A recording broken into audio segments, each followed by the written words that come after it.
Honestly, I never fit in high school. I didn't hate anyone, and I also had no enemies. I just couldn't relate to girls my age. It took me years to understand why, but when I finally did, that year became the best year of my life. I was never awkward. I had friends and people liked me. I made sure I always had a group, someone to sit with, someone to walk with. Being labeled the lonely one? That was social suicide, and I wasn't about to let that be my story. But I was never quite in my element. I found myself pretending not to like math. I love it.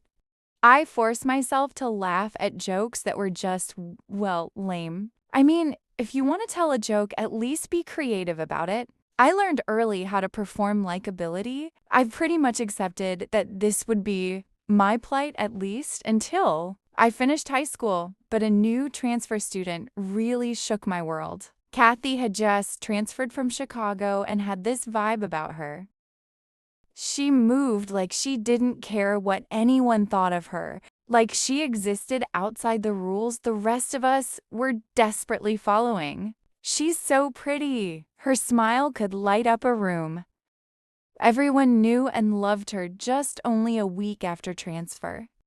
Her beauty was striking, but that wasn't what made me intrigued about her. It was the fact that in science class, she would raise her hands to answer questions and seemed genuinely interested in science. She would ask so many questions, like she was excited to learn and to know more. I thought it was an awkward sight as she was pretty and nerdy at the same time. Those combination wasn't what we saw every day. It bothered me quite a bit, if I'm being honest. I thought she was just craving attention. But she wasn't, even after school when no one was watching. She still had more questions for the science teacher. She also goes for dancing classes every Tuesday and acting classes every Friday. I started asking undertone questions to see if anyone felt like me. I would ask my friends, "What do you think about Kathy?" Hoping someone, anyone, would agree with me that she liked attention. They didn't. They loved her. Not one bad thing to say. I was obsessed. I never knew why, and it took a long time of self-examination to find out why she bothered me so much. But I caught up eventually. I wasn't annoyed by her. I was self-loathing. Kathy was the version of me I'd locked away. I loved meth. I danced alone in my room with the door closed. I wanted to ask questions in class so badly it hurt. But I didn't. I was terrified of being labeled a nerd. That awareness changed everything. So, the next day, I took a bold step and said hi to her.